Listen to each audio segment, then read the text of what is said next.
ଆଜିର ବଡ଼ ଖବର ଶୁଣିଲେ ଆଶ୍ଚର୍ଯ୍ୟ ହେଇଯିବେ। ଆପଣମାନଙ୍କ ଭଲ ପାଇବା ସ୍ୱରୂପ ଗୋଟେ ଗୋଟେ ଲାଇକ୍ ନିଶ୍ଚିତ ଭାବେ ରଖିଦେବେ।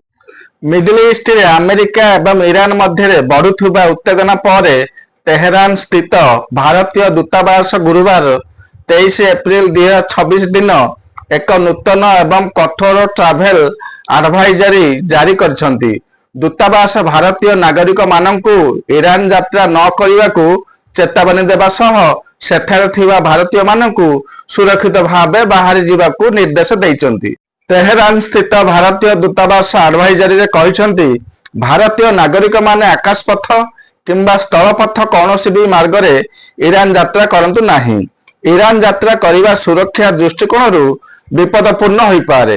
ଆଞ୍ଚଳିକ ଉତ୍ତେଜନା କାରଣରୁ ଆକାଶ ମାର୍ଗ ଉପରେ କଟକଣା ଲଗାଯାଇଛି। ଦୂତାବାସ ଅନୁଯାୟୀ ଆନ୍ତର୍ଜାତୀୟ ବିମାନ ଚଳାଚଳକୁ ନେଇ ଅନେକ ଆହ୍ୱାନ ସୃଷ୍ଟି ହୋଇଛି। ଏଥିରେ କୁହାଯାଇଛି, ଯେଉଁ ଭାରତୀୟ ନାଗରିକମାନେ ବର୍ତ୍ତମାନ ଇରାନରେ ଅଛନ୍ତି ସେମାନେ ତୁରନ୍ତ ଦେଶ ଛାଡ଼ନ୍ତୁ। ନାଗରିକମାନେ ଦୂତାବାସ ସହିତ ସମ୍ପର୍କରେ ରୁହନ୍ତୁ।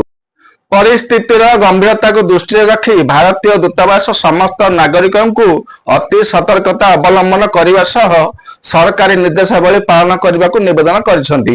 ଏଥିପାଇଁ ଦୂତାବାସ ପକ୍ଷରୁ ନମ୍ବର ମଧ୍ୟ ଜାରି କରାଯାଇଛି।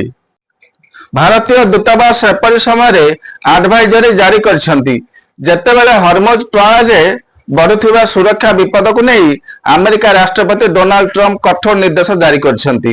ଟ୍ରମ୍ପ ଆମେରିକୀୟ ନୌସେନାକୁ ସନ୍ଦିଗ୍ଧ ଗତିବିଧିରେ ସମ୍ପୃକ୍ତ ଯେକୌଣସି ନୌକାକୁ ତୁରନ୍ତ ଧ୍ୱଂସ କରିବାକୁ ନିର୍ଦ୍ଦେଶ ଦେଇଛନ୍ତି।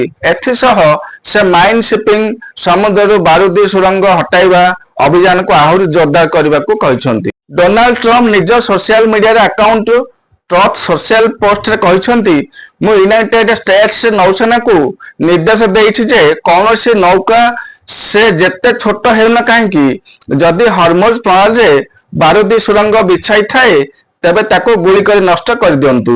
ଏଥିରେ ସାମାନ୍ୟତମ ଦ୍ୱିଧା ରହିବା ଉଚିତ ନୁହେଁ।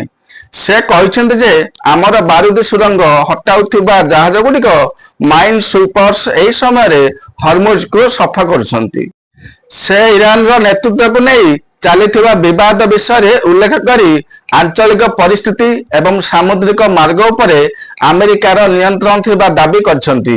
ଟ୍ରମ୍ପ କହିଛନ୍ତି, ଇରାନ ପାଇଁ ଏହା ବୁଝିବା କଷ୍ଟକର ହେଉଛି ଯେ ସେମାନଙ୍କର ପ୍ରକୃତ ନେତା କିଏ। ସେମାନଙ୍କୁ ନିଜକୁ ମଧ୍ୟ ସ୍ପଷ୍ଟ ଭାବେ ଜଣାନାହିଁ।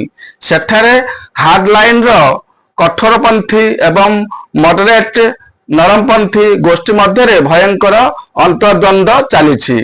ହାର୍ଡଲାଇନର ମାନେ ଯୁଦ୍ଧ ମଇଦାନରେ ଖରାପ ଭାବେ ହାରୁଥିବା ବେଳେ ମଡରେଟ ମାନେ, ଯେଉଁମାନେ ବାସ୍ତବରେ ବହୁତ ନରମ ନୁହନ୍ତି, ଏବେ ଅଧିକ ସମ୍ମାନ ପାଉଛନ୍ତି। ଅଧିକ ଅପଡେଟ ଜାଣିବା ପାଇଁ ଆମକୁ ଫଲୋ କରନ୍ତୁ।